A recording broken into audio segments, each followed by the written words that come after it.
पर जब घी धीरे धीरे उस बाती के सहारे सारी घी जल करके समाप्त, तो फिर बाद में क्या होता है, बत्ती जलने लग जाती है। उसी तरह से संसार में जो स्नेह करता है, स्नेह करते करते परिणाम उसका यही निकलता है कि एक दिन उसे खुद भी जलना पड़ता है। इसलिए पिताश्री न चेन्द्रस्य सुखम किंचित न सुखम चक्रवर्तिनः सुखमस्ति विरक्तस्य मुनेः एकांत जीविनम। जो इंद्र पद को सुशोभित कर रहा है, उस इंद्र से जाकर के पूछे, अरे महाराज इंद्र, आपकी तो बड़ी शोभा हो रही, क्या कहना है? आप जैसा ठाठ, आप जैसा सुख किसी के जीवन में नहीं है। वो इंद्र भी कहता है, अरे भैया ये आप भूल कर रहे हो, ऐसी बात नहीं है। हमको तो जब देखो तब असुरवीर भगवान से ब्रह्मा जी को प्रसन्न करके, कभी शंकर जी को प्रसन्न करके, कभी नारायण को प्रसन्न करके, जब आते तब आक्रमण करते हैं, खूब पिटाई करते हैं। भैया मैं भी सुखी नहीं हूं। न चंद्रस्य सुखम किंचित न सुखम चक्रवर्ती। अच्छा, इंद्र देवता सुखी नहीं होंगे, शायद चक्रवर्ती सम्राट जो राजा होते हैं वो सुखी होंगे।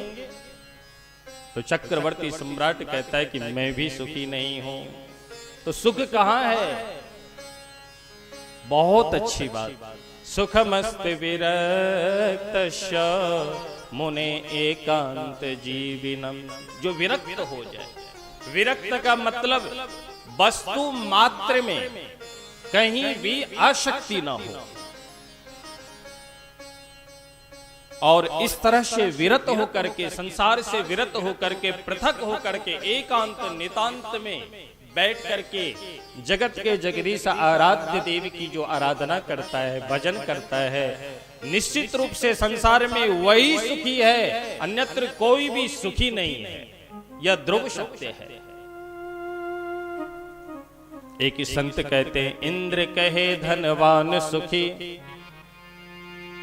इंद्र कहे दीन कहे धनवान सुखी, धनवान कहे सुख राजा को भारी, राजा कहे महाराज सुखी, महाराज कहे सुख इंद्र को भारी है।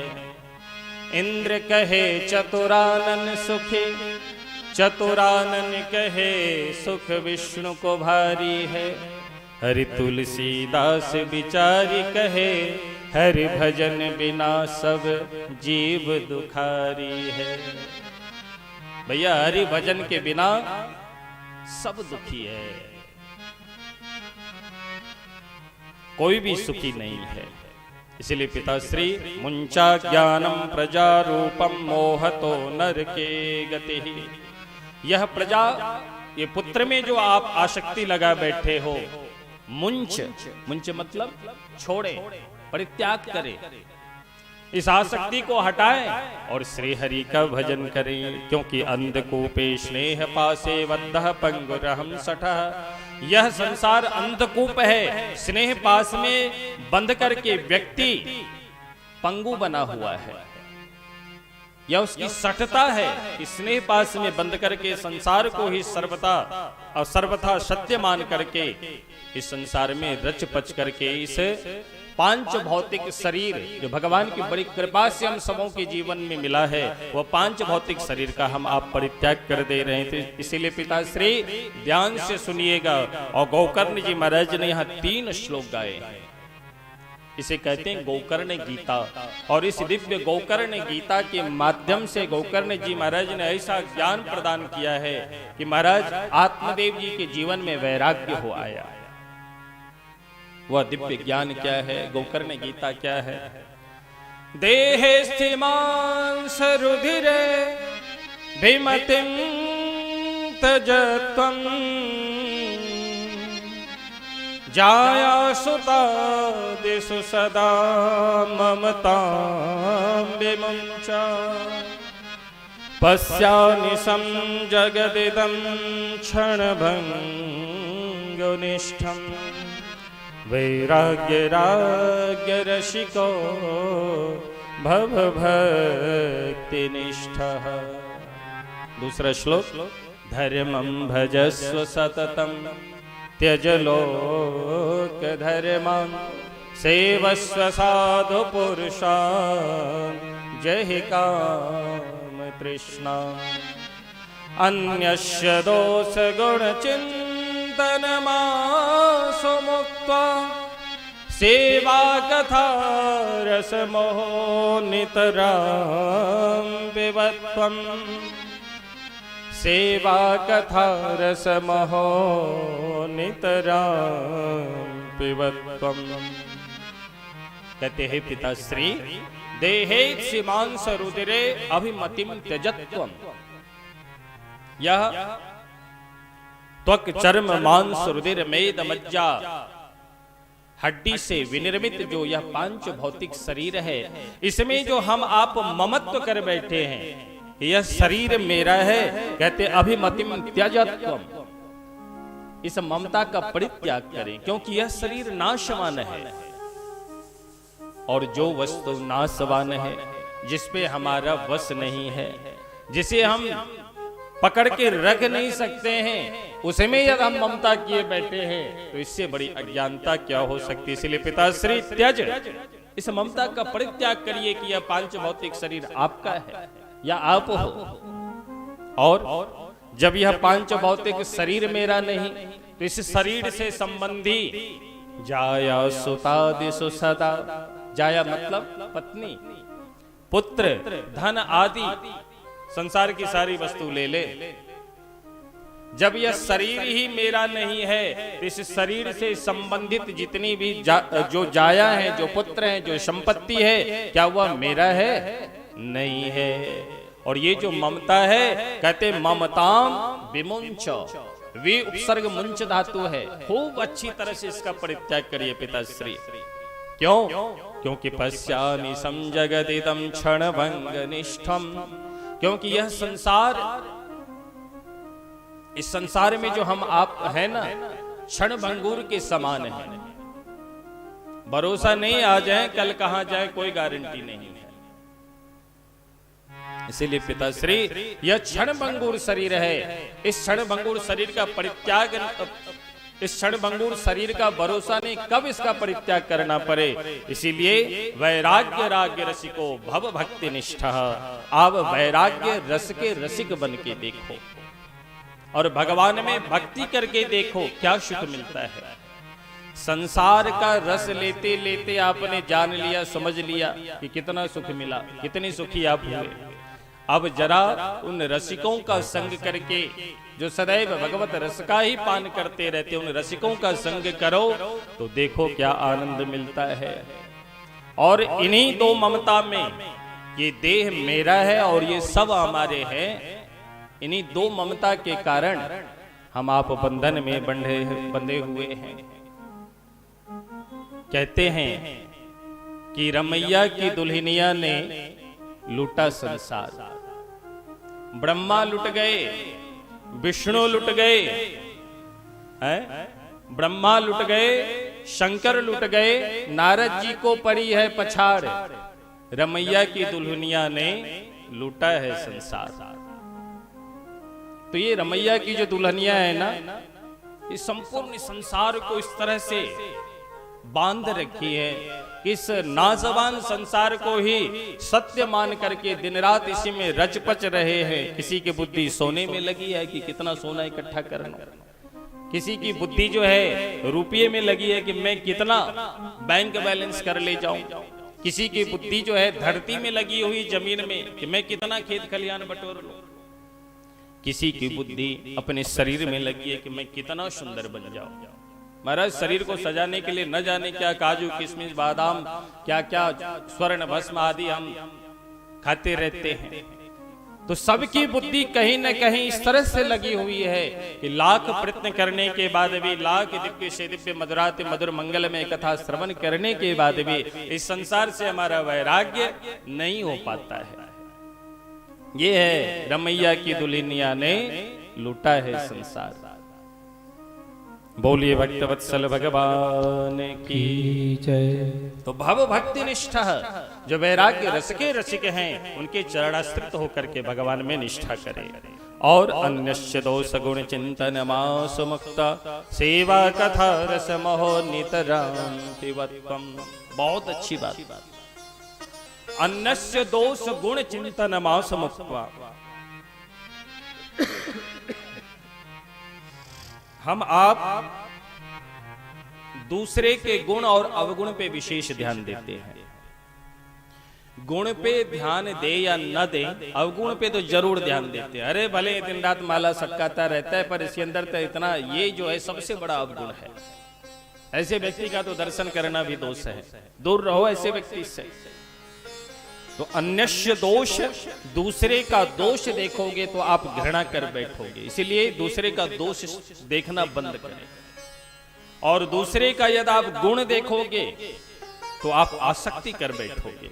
भैया कितना बढ़िया गाता है, कितना बढ़िया तबला बजाता है, कितना बढ़िया पैड बजाने वाले बजा रहे हैं, कितना बढ़िया पंडित जी महाराज वेद उच्चारण कर रहे हैं, क्या कथावाचक क्या कथा कह रहे हैं।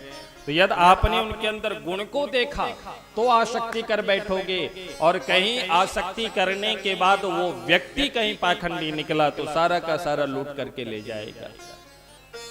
इसलिए आसक्ति करनी है तो केवल हमारे श्री राघवेंद्र सरकार में करो, नंद नंदन श्याम सुंदर में करो। प्रेम यदि करना है तो भगवान से करें। गोस्वामी श्री तुलसीदास जी कहते हैं कि प्रेम भगति जल बिन रघुराई, प्रेम भगति जल बिन रघुराई, प्रेम भगति बिन जल रघुराई, प्रेम भगत बिन जल रघुराई, आभ्यंतर मल कबहु की जाए,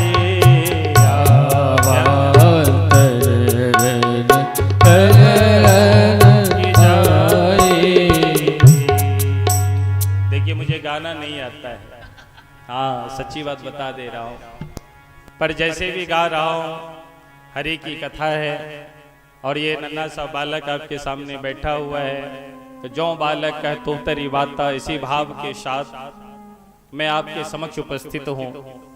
तो जो भी टूटी फूटी भाषा में मैं गा रहा हूँ उसे ध्यान नहीं देना है। आप लोग भी सुर में सुर मिला करके मेरा संग दें और उन बातों पे ध्यान न दें। पर मैं कोशिश में लगाऊं। हमारी मैया वहां बहन जी बैठी हैं, आपने एक हारमोनियम दी है मुझे,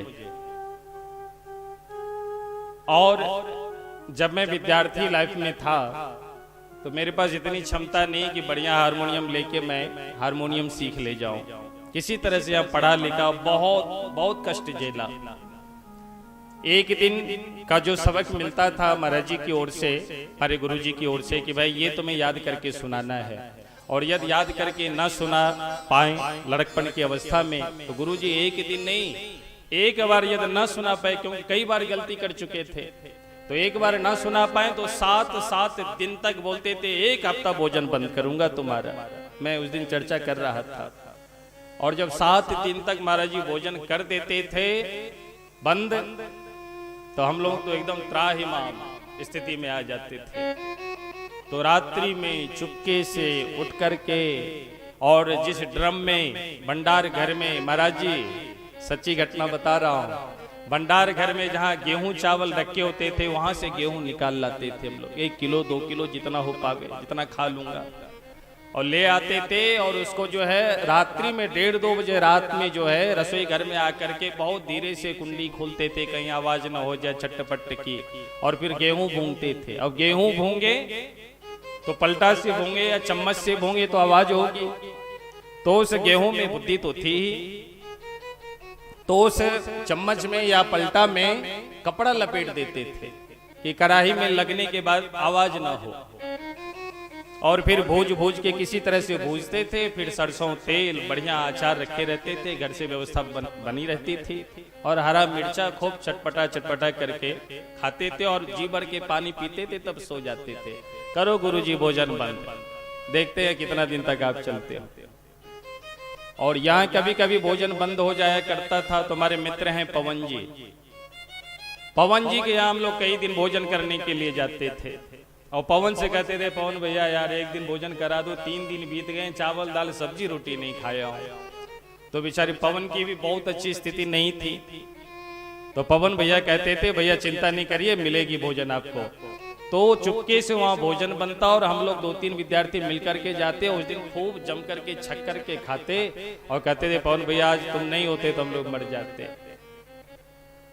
इस स्थिति में रह करके पढ़ा, और उस समय बड़ी इच्छा हुई कि भाई हारमोनियम सीखें। कथा कहने की पहले से ही ललक थी, पर इतना धन नहीं कि मैं बढ़िया हारमोनियम खरीद सकूं या कोई अच्छी व्यवस्था कर सकूं। तो आज कल करते करते करते वर्षों व्यतीत हो गए, अब वृद्धावस्था आदि अवस्था तो मेरी निकल गई, और अब जो है प्रपंच में पढ़ने के बाद, गृहस्थी में पढ़ने के बाद समय का भी अभाव है।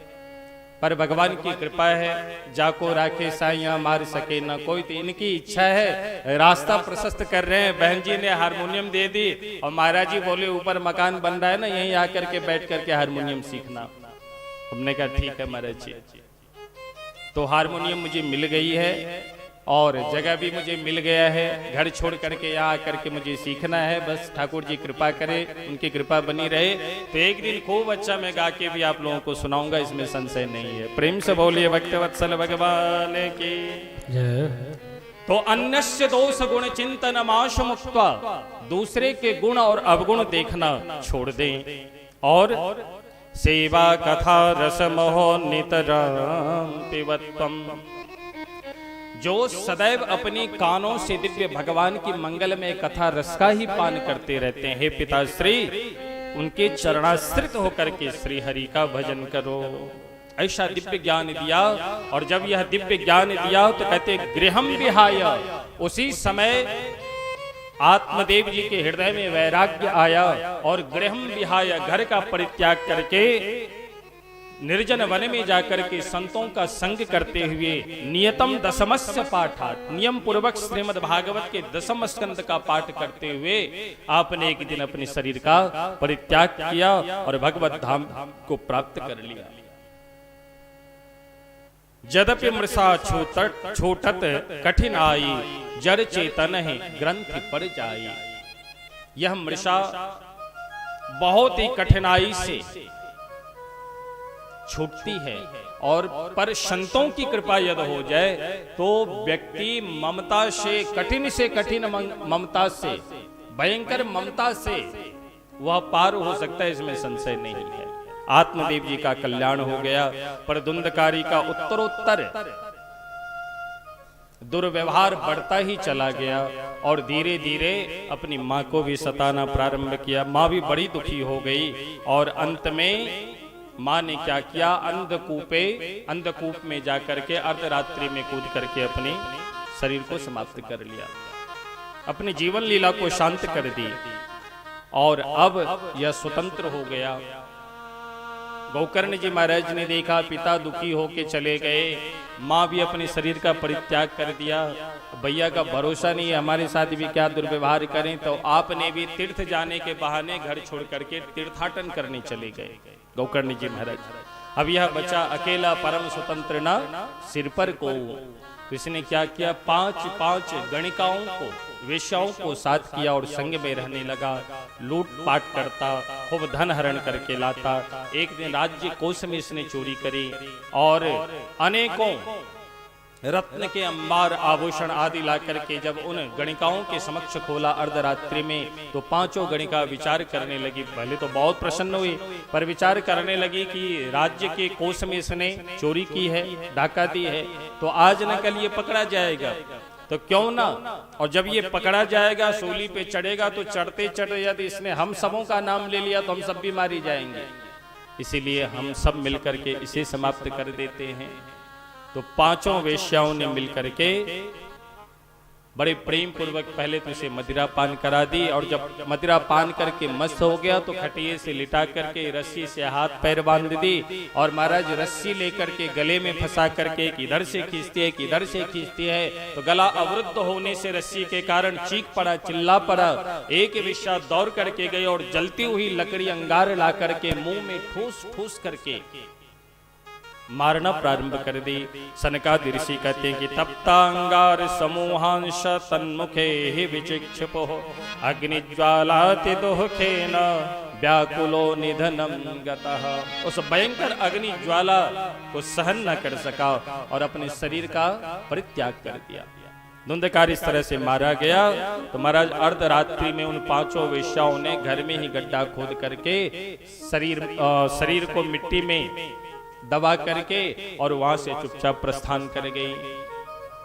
सनकादि ऋषि कहते हैं ऐसी स्त्रियों का संग कभी नहीं करनी चाहिए। सुधामयम वचोयासाम कामिनाम रसवर्धनम, जिनकी वाणी बहुत मधुर हो और कामनी हो, रसवर्धन करने वाली हो, पर हृदय में वो छुरा रखती हो, मौका देखते ही वो वार कर दे, ऐसे स्त्रियों से सावधान। और इस तरह से वह पांचों वेश्या धुंधकारी को मिट्टी में दबा करके प्रस्थान कर गई। पर गोकर्ण जी महाराज को जब खबर लगी कि मेरा भाई भी मारा गया, तो गया में जाकर के श्राद्ध किया, पिंडदान किया, और आज मन में इच्छा जगी कि चलो अपने गांव चलते हैं।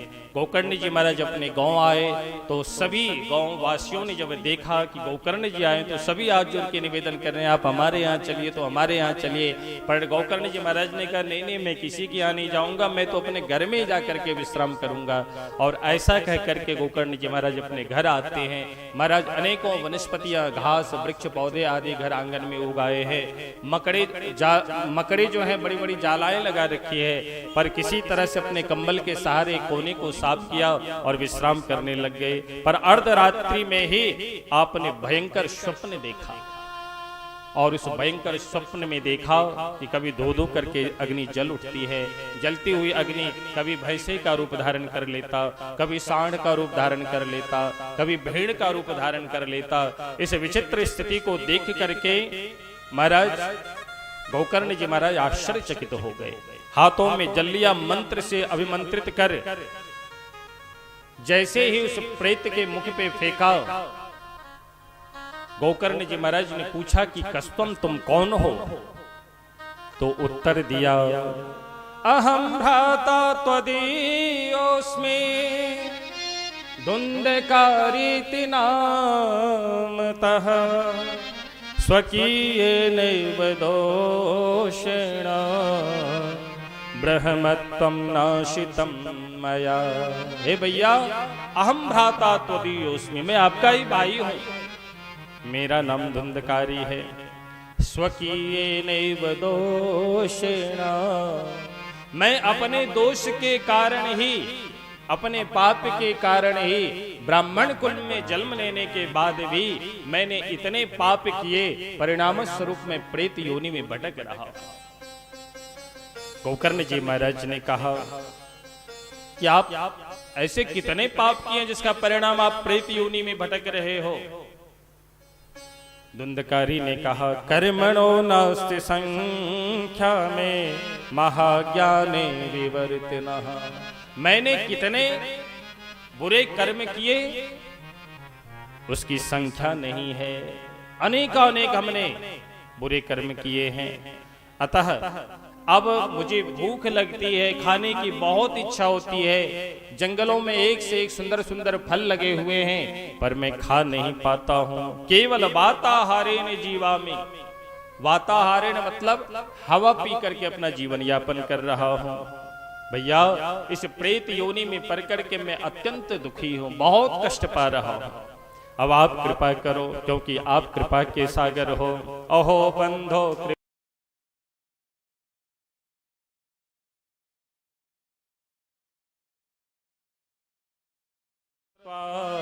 तस्मै वाक्यमथा ब्रवीत्। अहो बंदो, हे बंदो, हे भैया, आप कृपा के सिंधु हो, मैं आपका भाई हूं, इस प्रेत योनि से मुझे मुक्त कर दो, कृपा करो आप। जब इस तरह से दीनहीन होकर के आपने प्रार्थना करी है तो गोकर्ण जी महाराज ने कहा कि चिंता नहीं करो, मैं कुछ न कुछ उपाय करता हूं। और अनेकों विद्वान ब्राह्मणों को बुला करके आपने सबसे मंत्रणा की, पर कोई स्पष्ट रूप से यह कहने में समर्थ नहीं हो पा रहे थे कि अमुक कार्य को करो तो आपके भाई की मुक्ति हो जाएगी। यह कहने वाला कोई भी नहीं मिला। तो गोकर्ण जी महाराज भी कोई साधारण नहीं है। हाथों में जल लिया, सूर्य भगवान को प्रणाम किया और सूर्य भगवान से प्रश्न करते हैं कि तुभ्यं नमो जगत साक्षिन् ब्रोहि में मुक्ति है तो कम। तच्छ्रुत्वा दूरतः सूर्यः स्फुटम् इत्यभासतः। हे जगत साक्षिन्, हे भुवन भास्कर, आपसे यह गोकर्ण करबद्ध निवेदन करता है, प्रार्थना है, मुझे बताएं मेरा भाई प्रेत योनि से कैसे मुक्त होगा। जैसे इस तरह से आपने प्रश्न किया तो कहते हैं सूर्य स्फुटम इत्यभाषत।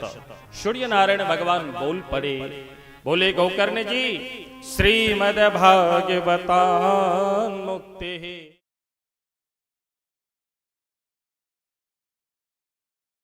चिंता न करें, श्रीमद् भागवत की दिव्य मंगलमयी कथा गाथा आप अनुष्ठान पूर्वक विधा पूर्वक आप अपने भाई को श्रवण कराएं, निश्चित रूप से उनका कल्याण होगा। फिर क्या था, महाराज भव्य तैयारी होने लग गई और सुंदर तैयारी।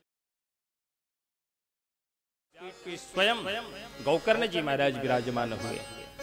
अब प्रेत बना जो भाई धुंधकारी है उन्हें कहां बिठाई जाए, क्योंकि प्रेत का जो शरीर होता है वह वायु प्रधान शरीर होता है, कहीं एक जगह वह बैठ नहीं सकता। जैसे थोड़ी सी हवा चलेगी वो उड़ता बहता चला जाएगा हवा के सहारे।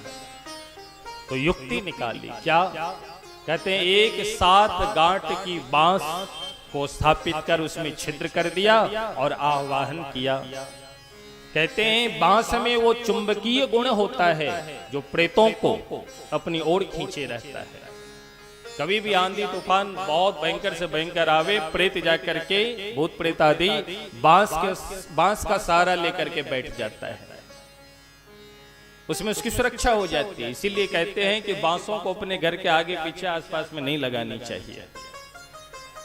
तो 7 ग्रंथि युक्त उसमें छिद्र करके आवाहन कर स्थापित किया गया। गोकर्ण धुंधकारी जी को प्रेत बने धुंधकारी जी स्थापित हुए और कथा प्रारंभ हो गई। वैष्णवम ब्राह्मणम मुख्यम श्रोतारम परिकल्प्य सह प्रथम स्कंदतः स्पष्टम आख्यानम धेनुजो करो। धेनु के द्वारा जिस पुत्र का जन्म हुआ, जिस बालक का जन्म हुआ, ऐसे गोकर्ण जी महाराज प्रथम स्कंद से लेकर के 12 स्कंद पर्यंत श्रीमद् भागवत की कथा प्रारंभ की है। और यहाँ भी वैष्णवम ब्राह्मणम मुख्यम, जो वैष्णव हैं, ब्राह्मण हैं, ऐसे बड़े दिव्य दिव्य श्रोता समुदाय झुंड के झुंड उपस्थित हुए और उन श्रोताओं के मध्य गोकर्ण जी महाराज कथा प्रारंभ करते हैं। और कथा की महिमा ऐसी हुई कि प्रथम दिन की कथा हुई तो 7 गांठ वाली जो बांस है प्रथम ग्रंथि चटक गई। दूसरे दिन की कथा हुई, दूसरी ग्रंथि चटक गई। द्वितीये तथा सायं द्वितीय ग्रंथि विभेदनम। और इस तरह से 7 दिन की कथा हुई और बांस की 7 ग्रंथियां 7 दिन में चटकती चली गई। और जैसे ही अंतिम दिन की कथा विश्राम हुई तो कथा विश्राम होते ही वह बांस फटा और बांस के मध्य से एक दिव्य भव्य मंगलमय श्याम वर्ण स्वरूप रूप धारण किए हुए एक व्यक्ति प्रकट हुआ, देव स्वरूप।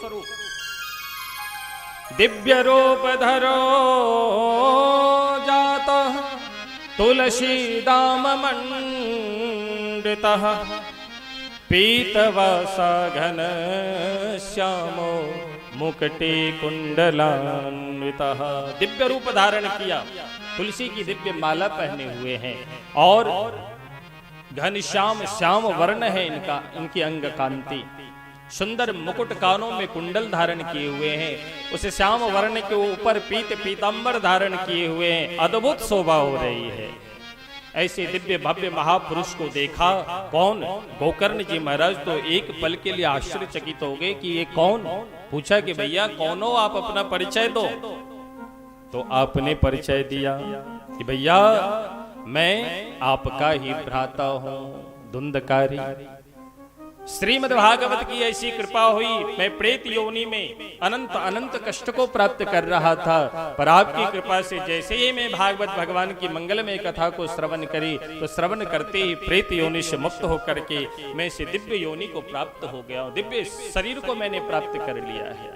धन्य है यह श्रीमद् भागवत की कथा।